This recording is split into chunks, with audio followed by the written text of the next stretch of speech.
Hello and welcome to a new podcast from the Belt and Road Institute in Sweden, the last podcast of 2025. My name is Hussein Askary. Today is Monday, the 29th of December.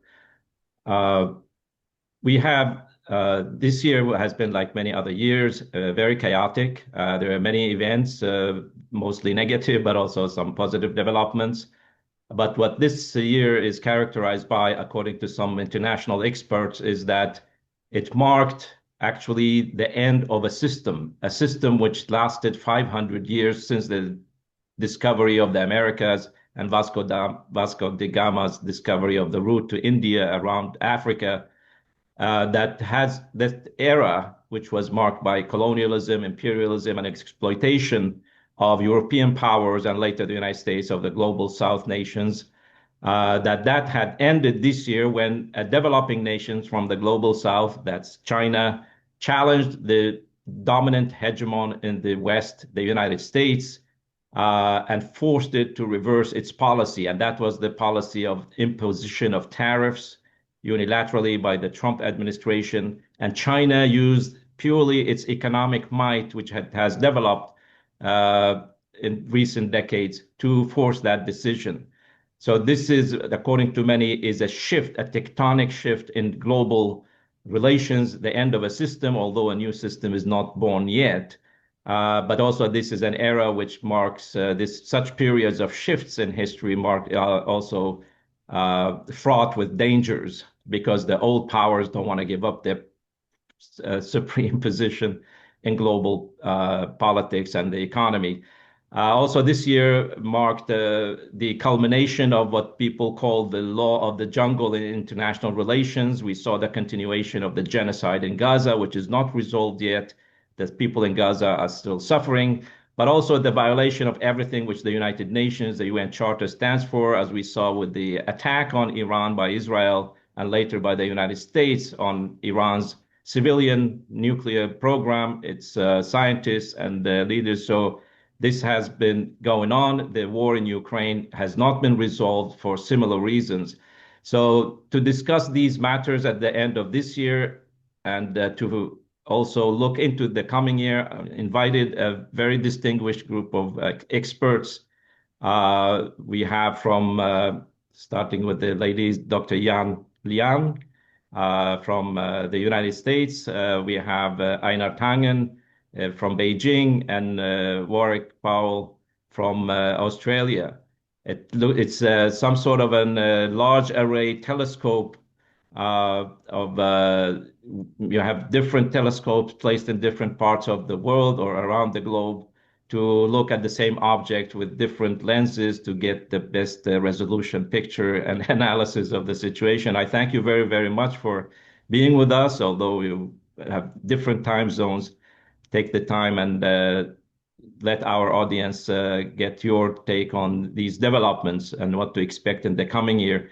I would like to ask you if you want to start, like Einar, if you may, your take on this idea of the end of a system, although we don't see a new system emerging. If this was the year which this took place.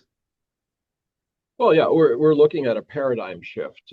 You've had since post-World War II a bunch of institutions, rule of law, whatever you want to call it, but it's basically being dismantled by the very entity that was pushing for it. And what they were preaching, the idea of American exceptionalism, that America needs to be in control of the world to prevent World War III, that the U.S. Has kind of like this trickle down idea that as long as the U.S. is doing well, the rest of the world will do well.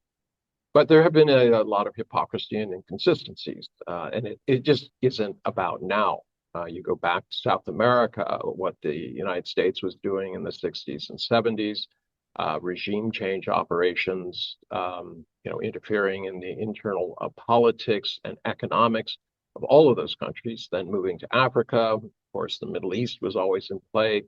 And before that, or simultaneous to that, you have what was going on in Southeast Asia, Vietnam, Laos, Cambodia, secret wars, all of these things going on. It was at first kind of a Cold War situation, ideologically driven by the differences between Russia and China, Russia and the US and China to somewhat, became a three-cornered game with the US enlisting China, who was on the outs with the Kremlin. And then at a certain point, China was induced and wanted to join the WTO. Remember that China had very, very little when Deng Xiaoping announced that it was time to open up and reform.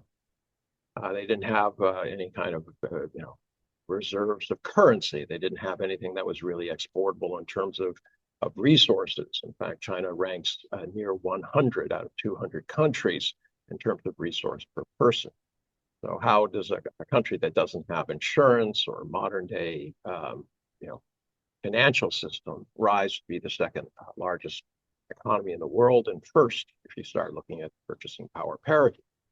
And this has been the problem. This is why I'm going back in history like this, is that you've had the slow creep of a country as China enjoying double-digit growth, and then a realization by the US that this isn't working out for the US, that they've created a competitor when their desire was to really do regime change in China, to introduce capitalism as a way of undermining the communist government, and thereby, they assumed that with capitalism there, that democracy would break out.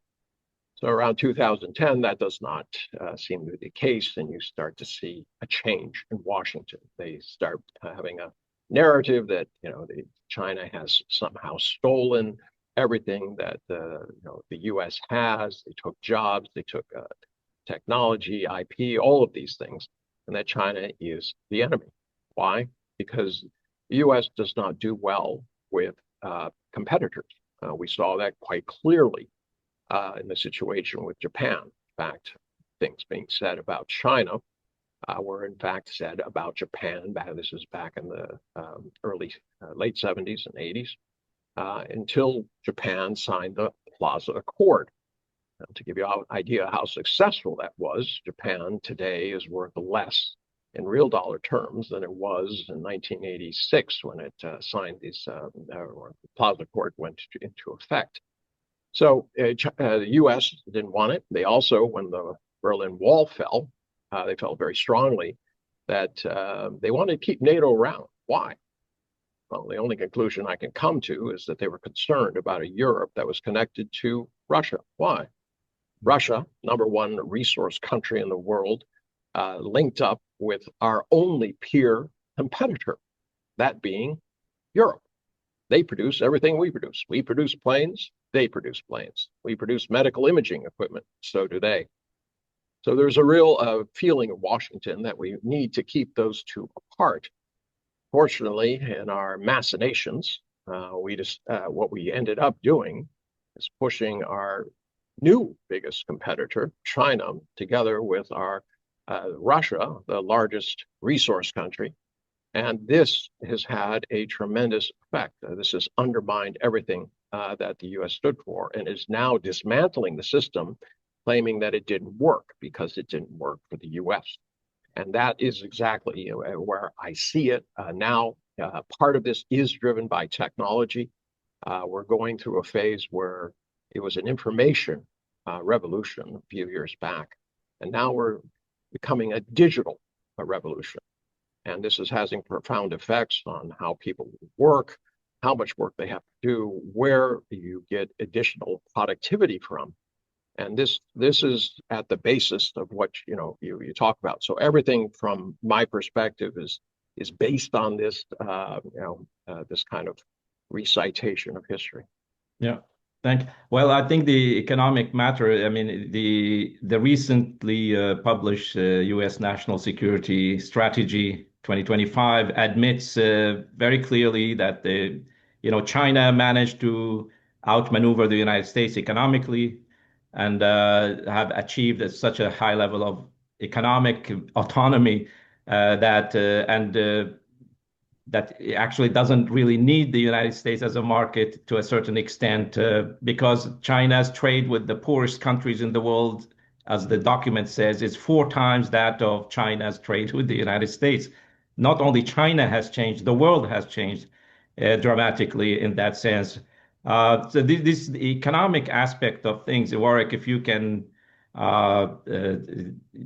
shed some light on how the tariff wars this year. I mean, each of one of us four actually, where we were involved in debates already when the Trump announced his Liberation Day tariffs, that we all said in a way or another, but most emphatically, Dr. Young and you, Warwick, that this is not going to work, it's going to backfire.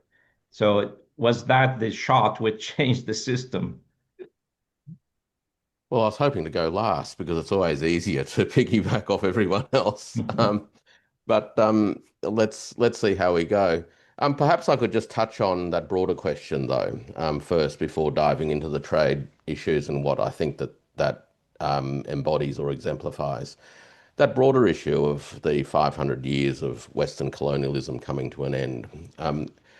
I'm probably a little bit less bullish on that for the time being, in that I'm not one to grab this moment and run a victory lap. I think that there is still some gas in the colonial tank, and we're seeing how that is expressing itself in a number of places, including in Argentina, Venezuela, Nigeria, and of course what's happening in the Middle East itself. So there are many dimensions to the unraveling of 500 years of colonial economic, political, and institutional power. So there's still work to be done in terms of creating the next chapter of globalization 2.0, that is fairer and has more opportunities for countries that have been heretofore denied those opportunities. In terms of the trade war itself, I think, yeah, as you mentioned, those with their feet on the ground could see the disaster coming, in that it was never going to deliver on the claims that were made on its behalf. It was never going to rejuvenate American industry, particularly manufacturing, and it was certainly never going to cripple the Chinese economy. The mythology that the United States held the cards was premised on the idea that the US dollar as a means of payment was actually the most critical element within the economic system. Well, as we saw as the year unfolded, you can't eat dollars. They're just promises. They're IOUs backed by a government. And if you actually have the means and the ability to harness and transform energy, take charge of materials, cultivate human skills and knowledges and apply them, and ultimately create things that are useful to people, the ability to do all of that and to do it at scale is going to trump any country's IOU, especially when that country doesn't make the things that the rest of the world actually wants and needs. The United States remains one of the world's largest manufacturing powers, but in a very particular way. It makes weapons. It makes the machines for war. And its greatest export success are actually all the things that it does when it runs around the world selling bombs and missiles to others in the world as it drums up conflict and division.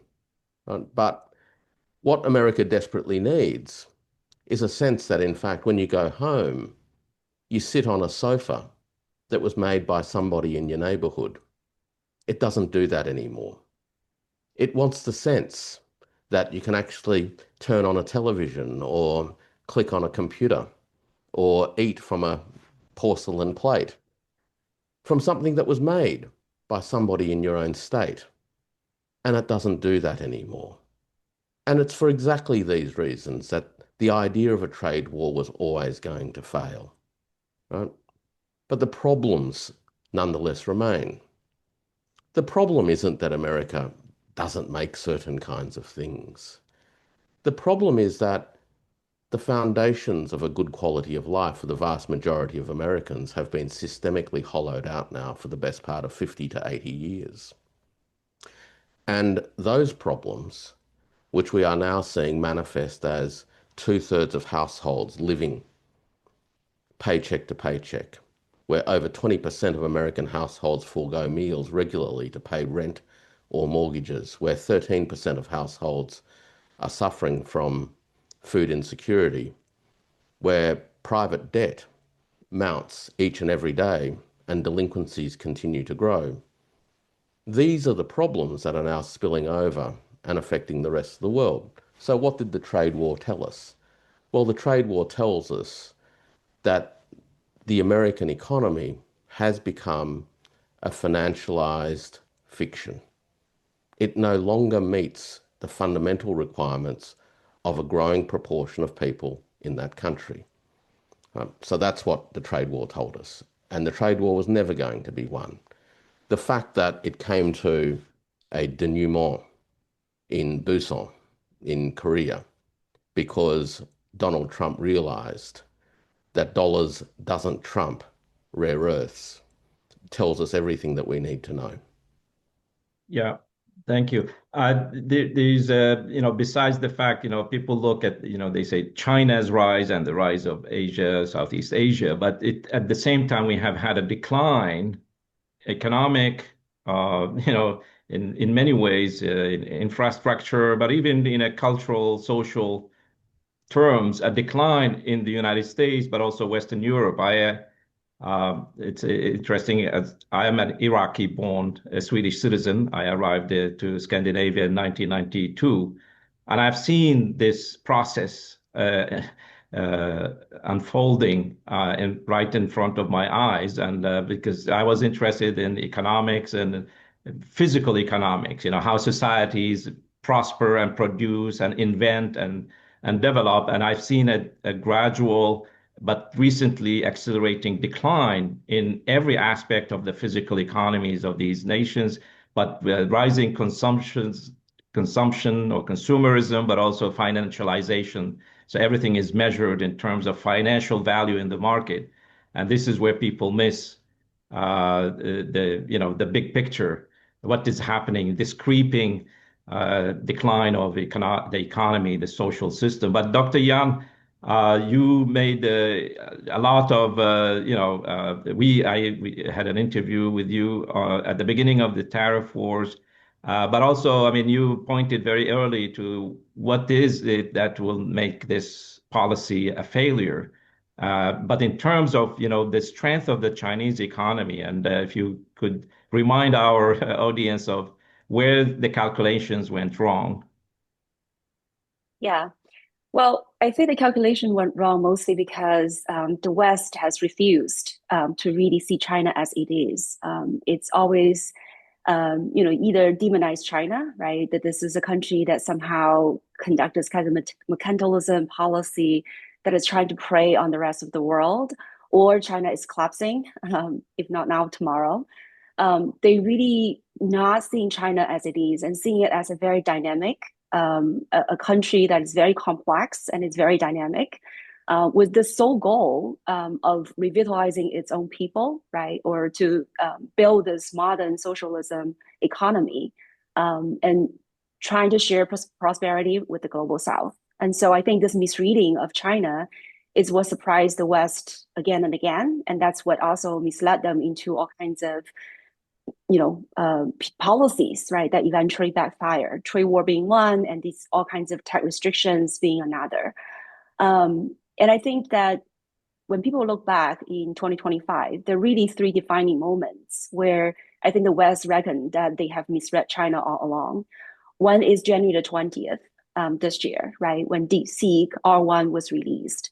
That somehow surprised the West, right? Whereas I think for people who have really keeping close eye on China as it is, would know this day will come. China is becoming more and more innovative, right? And it's able to indigenize a lot of technologies, especially after 2015, the Made in China 2025 plan was implemented. China is really mobilizing all resources and trying to achieve certain technological independence and self-sufficiency. So DeepSeek moment is a moment where the West was shocked, right? That they somehow always thought that China is a copycat, China stole technology, quote unquote. But now China is able to use a very cost-effective way, using a very different model, right? This is open source technology to develop AI that is basically rivaling the most advanced AI models in the West. So this is a time when China really showcase its technological muscle, right? And really show that China is able to innovate and China is able to take the technological leadership. And it's not just AI, right? When you look at the new energy vehicles, when you look at battery storages, when you look at solar modules, when you look at space economy, even now China is really making great progress. Not to mention, biotech, and low altitude economies, right? The AI embodied drones, you name it. So there's so many other critical technologies, right? The Australian think tank, right, leading think tank basically says that China is now leading in 57 out of 64 critical technologies. And there are other metrics that also show now China is one of the only middle income country that is at the top 10 of the global innovation index. So all these just show that China is leading in technology, of course, in also manufacturing, right? China accounts for a third of the global manufacturing value added. So that's one day that I think that really should be remembered in history. The other day, of course, is September the 3rd, when China had this military parade in memory of the 80th anniversary of the defeat of the Nazis, the end of the World War II, where China showcased a number of advanced technologies, weaponaries, right? This includes some of the hypersonic missiles, some of the nuclear-powered missiles, the Dongfeng series, also some of the laser weapons, as well as, again, AI-embodied drones. So I think that is another revelation that China is actually militarily, competent, right? It is a close competitor with the United States, right? And again, combine the technological breakthroughs with its manufacturing capacity, right? China is the #1 shipbuilder in the world, accounting for over 50% of the shipbuilding capacity. China builds in one day is more than the United States built in, I don't know how many years, right? The US's manufacturing capacity in shipbuilding is less than 1% of the global total, whereas China's 50%. So I think that's another day that would go down to history that really shows the tectonic change, as you mentioned earlier. And then the last day I think it's important to remember is November the 8th, when China announced further restrictions on rare earth mineral exports for dual users. And so that I think is really where China says, and I think this line has been quoted many times, right? The US claims that they have the cards and China says, we made the cards. And I think Einar has this really very eloquent saying that Boeing cannot sell China, what was that Boeing cannot sell China the airplane that it cannot make without China's rare earth minerals, right? So I think that Boeing threatened to not sell things it couldn't make without China's rare earth. There we go. That's the original one. But again, I just think that going back to what Warwick was saying earlier, right? This is the financialized fiction versus the material reality, where without China's rare earth magnets, right? That a lot of these manufacturing products will not be able to be made. And so this whole trade war, right, was ended based on that understanding, right? That without China, the supply chain in the world cannot function. So I think that is, again, another significant day that shows the kinds of tectonic change and China's rise and representing, again, sort of the global South, right? This is much more of a shifting of power. And I think, this will continue to, build the momentum, right? Now, I think, unfortunately for the West, right, even though they understand, right, China's rise and understand the US's decline, right, and along with the collective West, but they refuse to really look back inside and trying to find what exactly are the causes of the decline. But rather, they point the fingers at China. They talked about how this China's overcapacity issue, this is China's malicious mercantilism policies. They refuse to really look into their own sort of problems, right? This is about financialization. This is about a oligarchy economy. This is about a K-shape economy where the wealthy is able to grow at the expense of the vast majority of the people. So I think, I don't think they fully learn their lesson, or they refuse to learn their lesson, right? To really get their act together. So I think I would agree with you that 2025 was a year that is full of conflict and a lot of tensions, and I think that would continue to go on. Except that I think the United States now would probably do it in a more disguised way and a more I would say covered up way. For example, the most recent the announcements of selling China the H200 chips. Lanik literally said on TV that we need to make China addicted to the US technology so they can never weigh off the United States. So I think this kinds of systematic competition, this kinds of rivalry, this kinds of competition will continue to go on, and it will trigger certain types of conflicts at times that would escalate.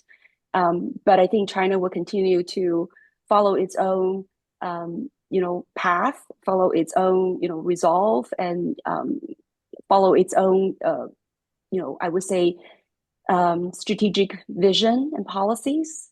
So that I think would really set the tone for the years to come. Yeah. Great. There's, besides, learning from history, many nations, including here in Sweden or the United States, they have to remember the time when they were acting and behaving and doing things like China is doing today. When, like in the United States in the 1940s during Franklin Roosevelt's era, the United States could build a warship in 48 hours because it had such an enormous industrial, technical capacity that, it could do miracles. In that in Sweden, we have a small nation, but it was enormously technologically advanced and built an industrial system, but also a socialist in a certain way, where all the people benefited from that system. So it's not simply trying to how to survive with China, but also the question of how do we go back to a time when we were actually producing and building things and developing our societies? And it's a pity that our leaders today stubbornly refuse to look at that history and are, what do you call it? Running against the machine gun, so to speak. It's like this militarization of the economy here in Europe. I mean, we have many things are declining in terms of infrastructure, so education and healthcare. But we have certain areas of the economy growing. It's like the arms industry, like in Britain, Germany, and Sweden, we have the largest growth has been in the arms industry sector.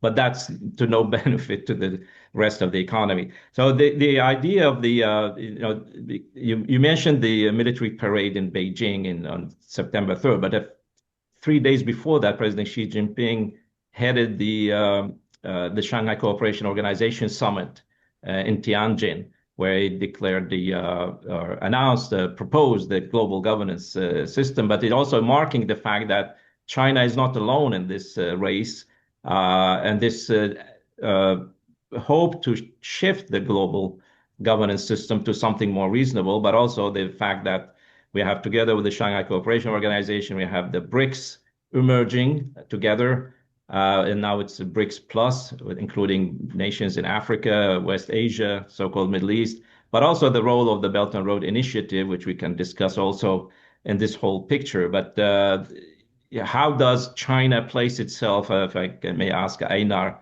as a developing nation, a nation from the global south, but without alienating the West in general? Is it China's intention to dominate and take over from the West, or is it trying to coexist with everyone else, but with a new system? Well, it depends on your perspective. If you're sitting in Washington and you're an American exceptionalist who is incapable of reflecting on what the U.S. has done, as Professor Liang has indicated, oh no, China is horrible. It's evil personified. But if you're sitting anywhere else in the world, if you're 85% of the rest of the world who's benefited from the Belt and Road Initiative, $1.3 trillion that has been invested over the last 12 years, your perspective is different. They look at China and they say, why has it been successful? And it's been successful because the Chinese started at a lower rung. They're willing to take a smaller return on investment than you can do in Europe or America. By that, I mean, if you're a company and you go into a bank and you say, look, this is my business. Let me see your business plan. What's your return on investment? Well, it's 4%. They'd laugh you out. You wouldn't make it. They just say, look, go away. If you're not making 8% or minimum 7%, we don't want to talk to you. In China, you have companies that are down to 2 or 3%, like Foxconn. They work on volume. And what has China done? They have dominated the industries that others didn't want to do. Remember, the rare earth elements existed elsewhere until China was willing to do them. Europe and America said, "Oh, we don't want any part of that. That's dirty. It's messy. Let the Chinese do it. Let them ruin their ecology. Why should we do it? We'll just buy it from them cheap." So that was a long-term strategic decision that didn't work out, just like ignoring electric vehicles. This is the problem that Washington has. In terms of China, China's not out to dominate anything. It's the exact opposite. You have a war of narratives going on. From the U.S. perspective, as I said before, it's all about domination. America is an exceptional country, and whatever we do, regardless how many people die, it's all for the greater good. In China, and it's a very ideological, you have to accept liberal democratic capitalism as a basis for all your society. No one knows exactly what that means or how it works effectively, especially as we look at the US, but they're absolutely certain that this is the only answer. The history, as Francis Fukuyama liked to put it, before he started trying to backpedal. For China, they look back at this civilization, thousands of years. They realize that, it's a very short-term thing. They look at 500 years as a blip. This is nothing. This is just one dynasty. And they say, how do you have a stable relations? Well, you build. You don't war. And this is exactly what China is trying to do. And this is why it's a threat to the US, because they're not pushing an ideology. Things doing like the Belt and Road, they're doing SCO, Shanghai Cooperation Organization, a group that is not pointed at other groups. It's pointed at maintaining the governments and the territories of the countries that are within the group, preventing extremism, terrorism, separatism, making sure that the existing countries, while imperfect, cannot unwind them at this point. There would be too much confusion and too much, death and destruction. I mean, people would just go to war with each other because they say, "Oh, that was mine," or I should belong to this group and this type of thing. So China came up with these 4 initiatives. You mentioned them. It's about security. No country, every country deserves to be secure. No country's security can depend on the insecurity of another country. Development. Every country has to determine its own path to development. And then you have civilization. This goes back to respecting the existing states the way they are and understanding them. And last, you have global governance initiative. This is about having a system where you use talks instead of tanks to settle your issues. So this is the real divide. America rejects this. They say, no, that's an impossible situation because we are not on top of it.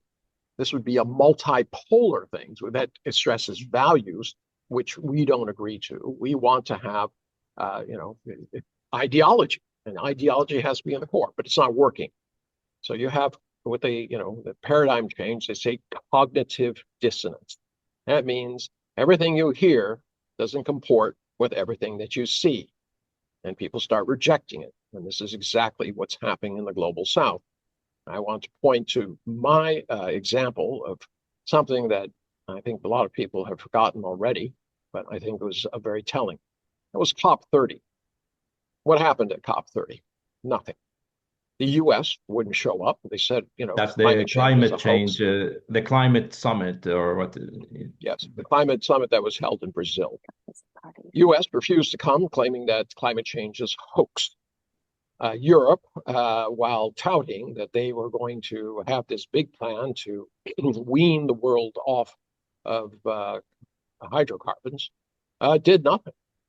And I think the message here is very clear, and that is, do not hope that the traditional colonial powers who are underperforming the developing world by 2% is going to come and be a savior.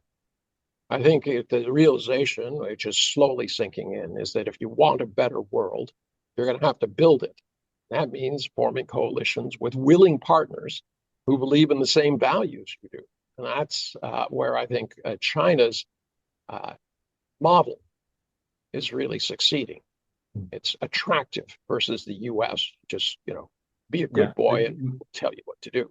We have we have argued before that in Europe and in the West generally, it's questions like climate change, we want to resolve them negatively by stopping development. This is the message from Europe. The global South, Africa, they should stop industrialization. This is the solution. Should stop end the era of the internal combustion engine and all that. But their focus is on how to stop industrial economic development in the rest of the world. But while in China and the global South, we want to solve this problem positively by inventing new technologies, developing the infrastructure, making the economy and societies more resilient to these kind of changes. But I think the Belt and Road Initiative is a great model for the kind of thing. I mean, we want to get into the discussion of the role of the Belt and Road. And from our perspective, of course, as a Belt and Road Institute in Sweden, we have been following the evolution of the Belt and Road. And many people in the Western think tanks and media are saying that the Belt and Road is weakening.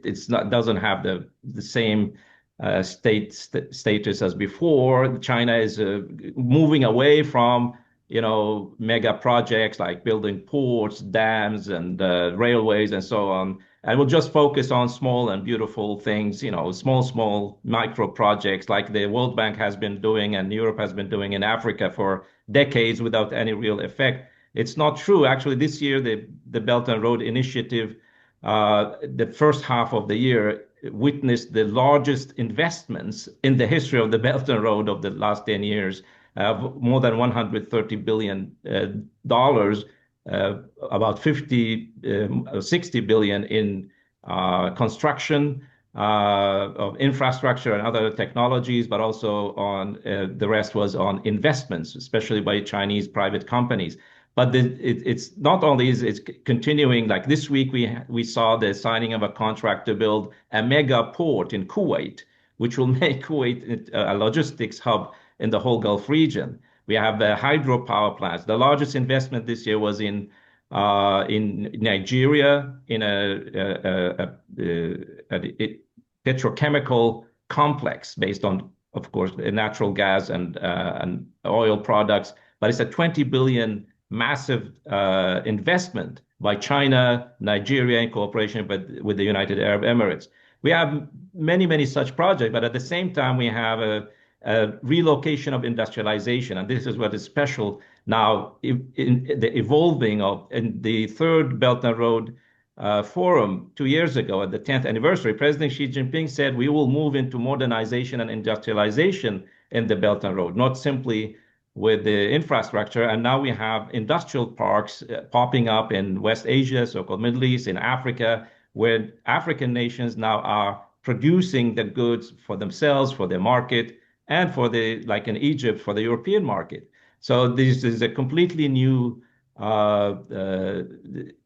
stage in the development of the Belt and Road Initiative. And the clean energy, digital economy, all these things, China is sharing the technological benefits it has earned with other global South nations. And that this is, I think, is a very important shift. But the need for infrastructure, for energy, for transport, water, and all these things are really crucial for the whole global South to develop. But also the fact that the United States and Europe, instead of trying to stop the Belt and Road, should join it. But Warwick, if you have looked more into the digital clean energy aspects of China's cooperation with the Belt and Road and Global South nations, how important that is in the whole picture.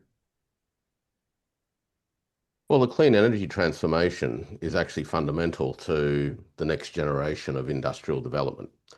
Countries don't develop without access to energy, and access to renewable energy delivers energetic sovereignty, right? So that's actually a foundational piece of the jigsaw puzzle. Broadly speaking, the Belt and Road Initiative really is an initiative underpinned by the idea of flow, connectivity, and thermodynamic transformation. And the foundational infrastructure that was put into place, ports, roads, rail lines, airports, was all about connectivity, and that enabled flow. It enabled the movement of things, and it enabled the movement of people. And now that we're rolling out the digital infrastructure, we're going to enable the movement of information. Now, all of that is underpinned by activities that harness energy and materials and transform them into things that are of use. So China's emphasis on these foundational material initiatives is actually going to deliver significant dividends for the developing world for the next 10 to 20 years. One of the things that you've seen over the course of the last 12 months in terms of China's export orientation is a significant growth in a number of areas, two of which are in the area of battery technologies and in the area of solar power, photovoltaic technologies. We also, of course, have a significant growth in the exports of new electric vehicles as well, or new energy vehicles, all of which relate to this general issue of energy capability. And you'll see many charts that actually shows that that one of the biggest importers of these technologies over the course of the last 12 months is countries in Africa. So there's plenty in the West, particularly in the think tank commentariat, who'll moan about all of this, and some of them talk about this as a Chinese assault on Western industry, etc., etc. Well, they can bloviate all they want, but if you're in the developing world, then you've been denied access to these kinds of capabilities for the best part of the last 80 years, because the Western business model emphasizes rent-seeking rather than abundance. Well, I think you're going to be pretty happy with the opportunities that abundance brings. So, energy transformation is going to be key to this. Now, it also has the benefit of enabling a cleaner world and enhanced harmonization between humans and the broader ecology. And one of the things that I think is actually quite interesting about the 15th five-year plan is that it talks a lot about beautiful China. And I think as a general idea, it also extends, I think, broadly speaking, to the idea of cultivating a beautiful world. Yeah, I think we will should end on that later. The question of the Global Civilization Initiative, but also the role of man to man and humans to humans, and also human to nature. I think this is a very important aspect, but also understanding Chinese way of doing things and Chinese culture is going to be quite crucial. Dr. Yan, if you have anything to add on the importance of the Belt and Road Initiative, but you also have done some research on the monetary financial aspects of China's cooperation with Belt and Road nations, the use of local currencies within the BRICS, within the Shanghai Cooperation Organization, but also with the Belt and Road partners. If you can shed some light on what you think is significant in the evolution of the Belt and Road. Yeah, more than happy to talk about this. So I think you're right that this year, actually, we have seen really large amounts of commitments in terms of both construction and investments. As a matter of fact, I think my data show from January to July, there has been $124 billion committed, which already surpassed the total amount of $122 billion last year. So for those Western sort of narrative that says BRI is dying, right, because China itself is in trouble, it doesn't have the money to invest, I mean, China's trade surplus this year will surpass $1 trillion. It actually has already surpassed $1 trillion. And I think China is doing a great job in recycling these trade surpluses and turning into productive development finance. And so BRI is part of that to allow China to invest abroad and bring really productive, capacity. So as you mentioned earlier, about 30% of this year's investments and construction so far is in the energy sector, and around $10 billion investment in the renewable energies specifically.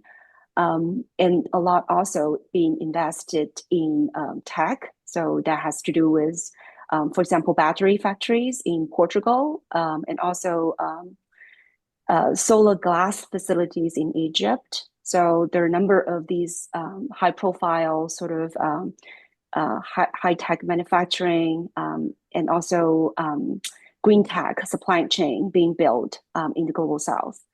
And there's also quite a bit of projects that are in mining and minerals. So one of the big projects was in Kazakhstan with aluminum and copper. So I think all this just shows, this is both a strategic interest in China, right? Because now I think there's really a competition and strategic competition in this critical minerals area. So China's definitely making the investments to counter, right, some of these collective West's trying to go out to resource grab. I think that is very clear. The United States is no longer aligned about it when it comes to why they, invade Venezuela, right? It's no longer about bad actors, no longer about human rights issues. It's because they have the land and oil somehow that they took from the United States. So now the US is demanding back. But I think that's also again, win-win cooperation, because many of the global South countries are willing and they're able to add value to the minerals that they possess, right, to the energies that they possess, and they're able to add the value added to it. Not to mention, a lot of Chinese projects are building utilities, building connectivities, building infrastructure, right, they're able to allow these countries to really industrialize and move up the industrial supply chain, right, and agricultural supply chain. So the Chankay Port this year, right, was a signature BRI project that allow basically the transport time to be cut down by 10 days, right, from South America to Shanghai. So that's a great, I think, accomplishment, and it's a great benefit for the global South countries. Some other sort of new developments that we've seen in this year's BRI has to do with the way China is trying to handle some of these debt crises in the developing South. So I think the notable example is Kenya was able to swap out the dollar-denominated expensive, right, loans, about $2.5 billion, with the RMB-denominated yuan loans, right? And so that basically give them at least $500 million of annual cost savings on their interest payments.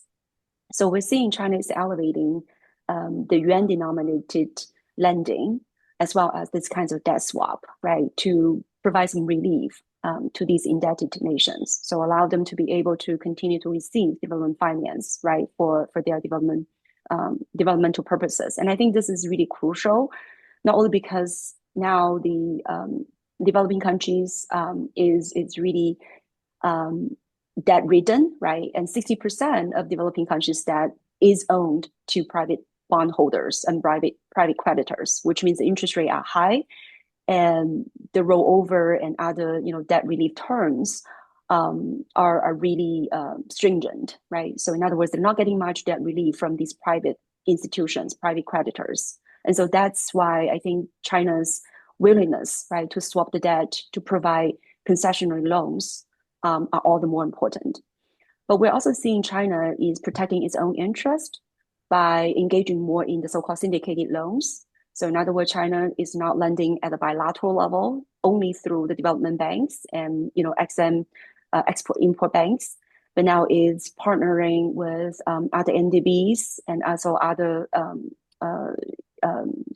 financial institutions, right, to provide this kind of syndicated loans. So that really helps to provide more risk sharing, but also project oversight. So I think that is a way, again, to protect China's own interest, but also I think in some ways elevate a little bit more the rigorous study, right, of the projectability of the BRI items. So I think that's a new change. And then last but not least, I think we're also seeing China is now encouraging a lot of private enterprises, right? Huawei, CATL, BYD, and some of the notable companies. There are private companies, but they're strongly encouraged to build supply chain, to build factories abroad, right? And of course, they are provided with some state-owned commercial banks as loans, right, to allow them to, again, share risks and get the affordable financing, right, to allow them to go abroad.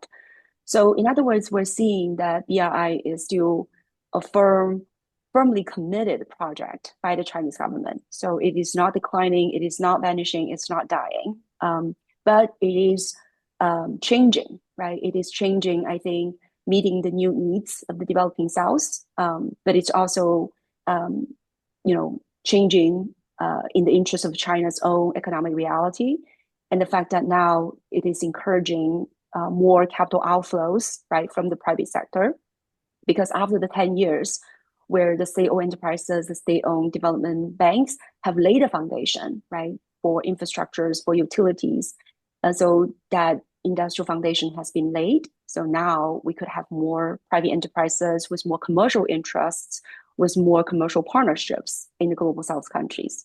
So I think that is really the way that we're going to see the next 10 years, right? The BRI is going to continue to build the momentum, but with certain changes. Yeah, the interesting thing is that it's a diversification of the credit market, because going from state-backed banks because China has an enormous financial capital, which is, as people say, it's underinvested. And therefore, China is trying to make that available, is like through the panda bonds, for example, for global South nations. Like Egypt last year got a $500 million equivalent in RMB denominated panda bonds for its development projects. So there's enormous financial wealth in China, but also in the global South, like we have the Gulf countries, where China is willing to have cooperation. They have like $6 trillion sovereign wealth funds. By the way, it's not going to the United States. Trump is just making these big statements that the Gulf countries will invest $6 trillion in the US. It's not going to happen. They will buy airplanes to Trump. They will invest in Trump family corporations just to make friends with him. But there will be no massive flow of wealth from the Gulf countries to the United States. So Gulf countries got hit many times by the collapse of the oil prices, and they are building resilient industrial economies, and they are diversifying the investments. And one of these things is just the cooperation with China on the Belt and Road. Like, for example, Saudi Arabia, together with Lenovo, the computer producing Chinese company, they started a plant in Saudi Arabia to produce laptops and other electronics. But Saudi Arabia financed that through buying stocks or dedicated bonds in Lenovo itself. So Saudi money, Chinese technology. There are many electric vehicle plants being opened in the Gulf countries, other investments where the pooling financial resources from China and the global South together to get these things going. They talked about the Chancay port. By the way, this year, Colombia joined the Belt and Road Initiative. Panama was forced out of it. But Colombia is neighbor to Peru, and they're actually, I discussed with some people in Peru, they want to expand the connection from the Chancay port through a railway system to Colombia, to Brazil, to build a bi-oceanic railway system with the Brazilian side. And therefore, but the Trump administration is saying this is our area now. We don't wish to allow China to be active in Latin America. I think this would be a big area of conflict of interest between China, the global South, but Latin American countries and the United States. The United States have to find a way is that rather than using military force, to use economic tools, but these nations they know where they can get the economic tools for their own economic development. And this is the advantage of China and other global South economies over the United States. So this is, the Belt and Road, as you said, will continue to grow and evolve, but into completely new ways and shapes. But one of the major issues, which I think is worth ending on, is we have a cultural problem. We have a civilizational problem. We have the mentality, the general mentality dominating the United States is the question of power, that power is the thing that matters in human relations. If you have power, everything works for you. If you don't have power, you are trampled on. And this is really not the humanist tradition, which we know from the European Renaissance and or the American Revolution itself.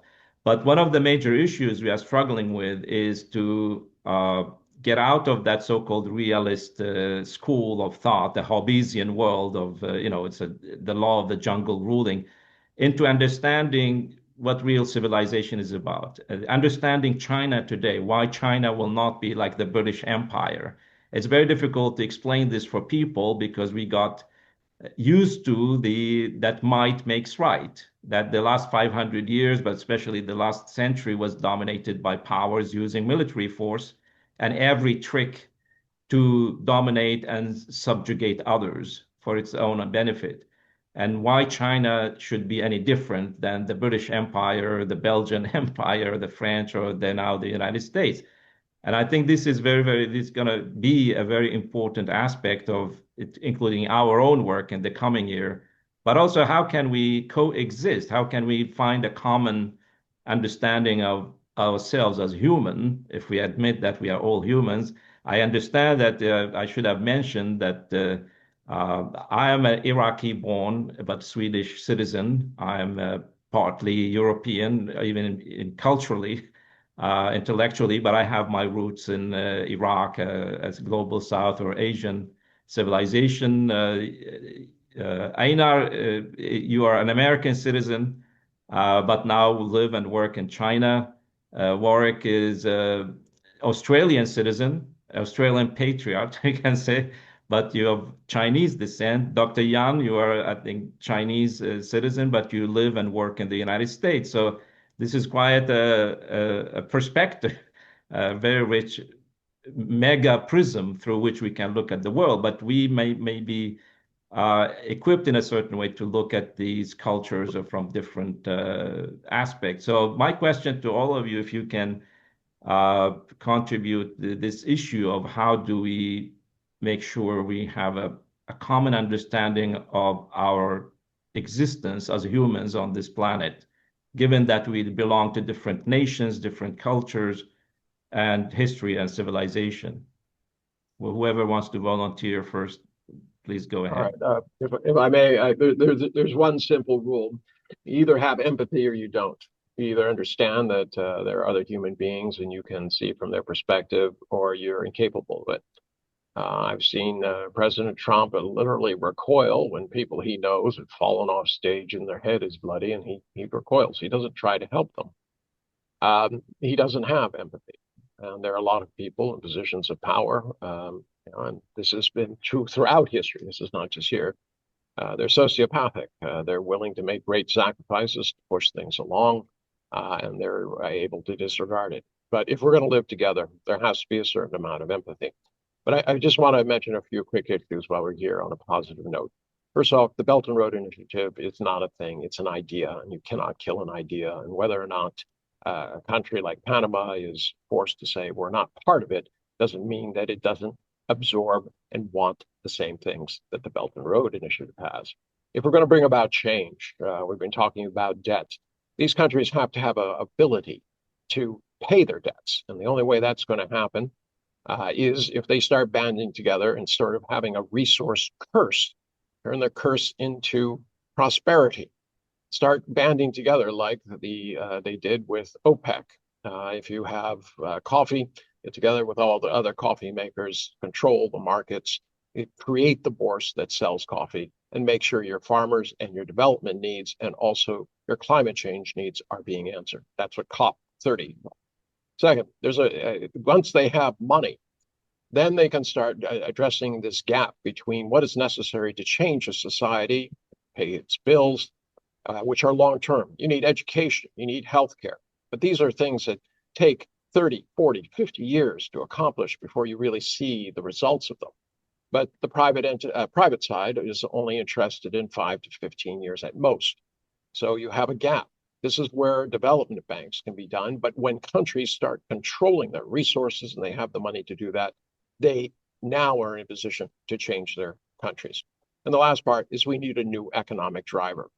The digital tools have allowed the world, small, medium-sized business entities, which make up the vast majority of the world's companies, and also the activity, and they're the ones who are the most responsive to market forces. With digital tools, they can go international. And this provides great opportunities, especially to countries where they don't have big monoliths who can go in and shove their weight around and bribe people and things like that. They just want to do business. So the digital tools are there, and this is a new economic driver people should be paying attention to. So although we do lament the fact that the US has put its head in a hole, ostrich style, and said we don't want to play, the fact is the world is going to go on. We need to start addressing the problems at hand and figuring out how to go forward. Thank you. You want to go ahead, Warwick? Sure. Dr. Yang? Yeah, I will stick to the order of things. Otherwise, we'll disrupt things too much. Look, I mean, Einer's touched on a whole bunch of practical stuff, and I just wanted to draw one very real example of how differences were actually rapidly overcome, in part in a shocking way, but also in a way that I think contributed to understanding and empathy. And that is the experience of the what's it called? Little Red Note, Xiaohongshu. Yep. Is it a Little Red Book or a Little Red Note? What? Anyway, depends on your note. There you go. Yeah. There you go. Well, you can obviously tell what era I grew up in, that experience earlier this year, when through Little Red Note, a whole bunch of ordinary Americans and ordinary Chinese people interacted with each other about very ordinary things, about the cost of education, the cost of a loaf of bread, the cost of a carton of eggs, the challenges of getting health care and accessing doctors. All of that was a remarkably informative window into the commonality of the human condition, and how, in fact, when you let people interact with each other in that kind of way, many of the prejudices that had existed previously disappear. The second thing is the idea that I think China has actually championed through the introduction of visa-less travel. We have seen during the course of this year a tremendous growth in the number of people who have taken advantage of that and have visited China for the first time in their lives. And that experience and the stories that they've told have also contributed to greater understanding. Let's not forget that Chinese people, and particularly the younger generation, are incredibly well-travelled, incredibly curious about the world, and incredibly well-read. In fact, I think it's fair to say that most Chinese people on a generation-to-generation basis know more about another part of the world than that other part of the world knows about China. And I guess I'm particularly talking about the United States of America, where many American citizens have a very geographically narrow view of the world. The third thing, and I think that this has really come home to light in the last week or so, and this relates to the Little Red Note experience, is that this idea that's doing the rounds in China about the American kill line, deadline, Zhang Shaxian, it's I think it shocked a lot of people, in fact, that the shining light on the hill actually has a whole bunch of real people living very precarious lives.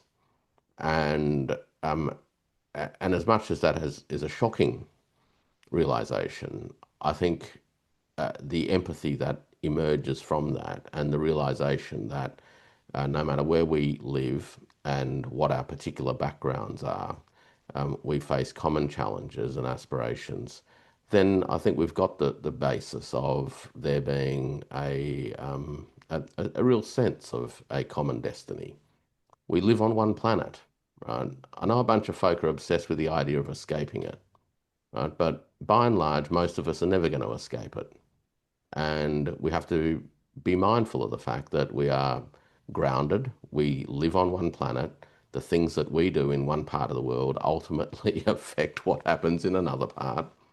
And if we can engage with each other and appreciate the fact that we're not engaged in a win-lose battle against each other, but we're actually trying to find ways of, well, not only surviving, but for many people, it is just surviving, but ultimately also prospering in all the different ways that humans can prosper, then we have something to actually look forward to and to strive towards. Thank you. Dr. Yan, do you want to add anything? From your perspective, you live in two different societies at the same time. Right. Well, I mean, I agree with what Einar and also Warwick have already said. I think to me, we do have a lot of people-to-people exchanges. We do have a lot of mutual understanding. When I talk to my ordinary friends, right, Americans, I mean, Caucasians, or American Chinese, or American Indians, or whoever, right? I think, like what we said, right, these are ordinary people. They worried about put food on the table. They worry about their kids. They worry about the AI challenges. They worry about all these things that are common challenges. But I think the difficulties now are when we all live in a world where increasingly we have these resources constraints, we have this climate catastrophe, we have these limited living space. I think that's just pushed a lot of these malicious, politicians, right, that invoke a lot of these nationalism, and also leverage on misunderstanding, hatreds of people, and profit themselves.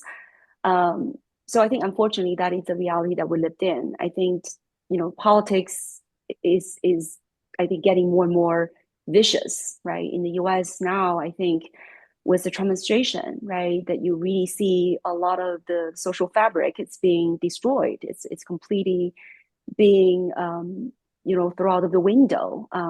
And so I think that is really the danger that we have people who are struggling on a daily basis, and yet I think the politicians are using the power that they have and really, steer the country to the completely opposite side, right? They're trying to deflect these internal tensions through external wars or imperialism. But I think why I don't think, going back to your original question, right, why I think China could present a different model. Well, I think simply because it was able to rise as the second largest economy, actually by PPP, it is the largest economy.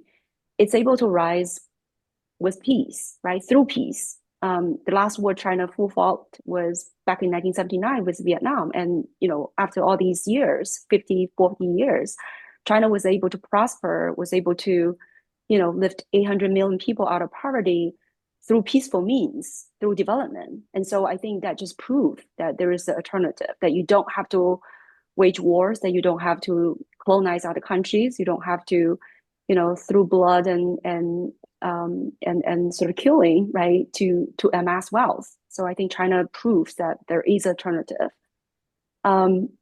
But also from a more realistic perspective, right, going back to realism that you want to deviate from. But I think the reality is that China is a very complex economy, has 1.4 billion people. There are internal challenges that China need to deal with. And the way that China always deals with internal challenges is to face the problem through reform opening, through its own hard work to find a way forward, right? It's never to try to deflect or try to point fingers at others for its own, economic difficulties. And the other thing I think is also clear that um, we are also live in a world where we have built up all these mutually destructive weaponry. So I think that also, at least I think, give a pause to all countries that they think they can wage wars to fix their problems. I think that they have to think twice, right? Because we are have the balance of power, militarily, economically, technologically. So I think that kinds of balance is what I think these superpowers are you know, they have to cope with, they have to maintain. Um, so I think, all these are the reasons why I think that peaceful coexistence it's what the defining that would be the defining theme going forward. That doesn't mean that the United States will not unilaterally sometimes, right, trying to flare out some tensions or do something really intriguing. Um, but at the same time, I think the U.S. should have learned a lesson, and they have, I think, to some degree, that China is not cannot be just bullied around, right? China is not like any other countries, right? Talking about making China revalue its currency by 40-50%, like what they would do to Japan, what they have done to Japan. I don't think China is going to follow the same path. China is not a vassal state. China is not going to, just compromise, right? So I think all of these, I think it's just to show that China, it will continue to rise. This is a reality. This is a mega trend. And I think peaceful coexistence has to be the way to go for 8 billion people on this planet. And I hope that the US China can find ways to cooperate in climate change and other issues. But if not, I think at least they probably would have to leave each other alone. So I don't know whether that's positive or negative, but I think that's my read of the reality that we live in. Thank you. No, it's never good to have a divided world. We need to reach a common understanding. I mean, even the United States itself has its glorious moments. I mean, the American Revolution was something which all nations looked at, as the greatest Republican revolution against imperialism and colonialism. I remember I was reading about the end of World War II, the 80th anniversary. Ho Chi Minh, the Vietnamese leader, in his victory speech in September 1945, he started his speech with citing the preamble of the American Constitution, that all men are created equal and endowed by inalienable rights. And it's like, this is how he opened his speech to the Vietnamese people, because the United States was a respected power in the world. But there's so much to learn from history of the Silk Road, actually, because the human civilization has been a, a process of learning from other civilizations. It's a bit different than today, because previously we had one civilization rising somewhere, the rest living in a dark age.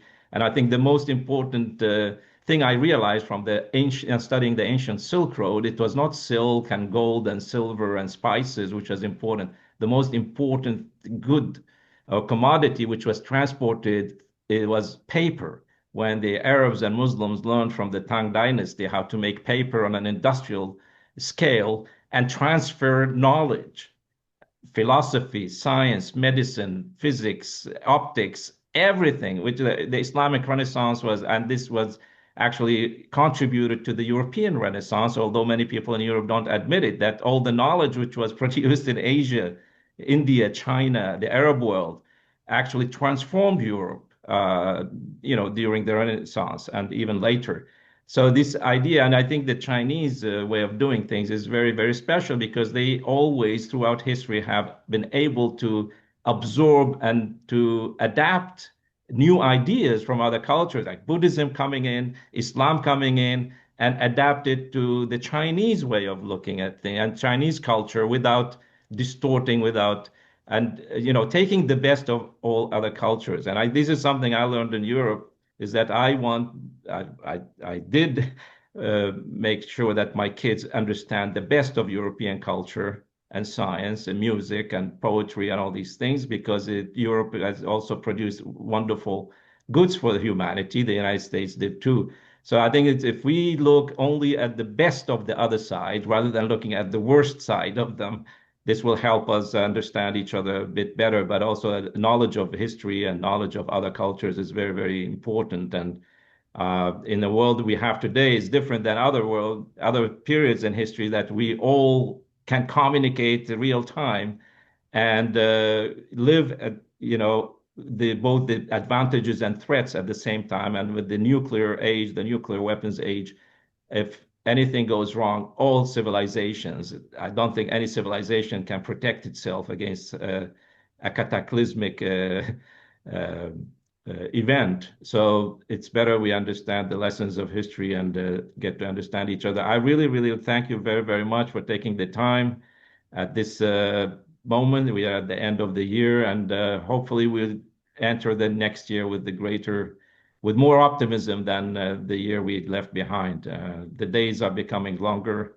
The light is shining longer every day, and looking forward to have a very, very productive collaboration with you in the next year too. I just happy to announce that I just completed the second edition of my book, Extending the New Silk Road to West Asia and Africa. It's published, it will be published at the beginning of the year, both English and Chinese, and maybe embark on new projects after that. So we will have ample time for discussion of these matters. I thank you very, very much for being with me, and I wish you a happy New Year 2026 for you, your families, and your beloved ones.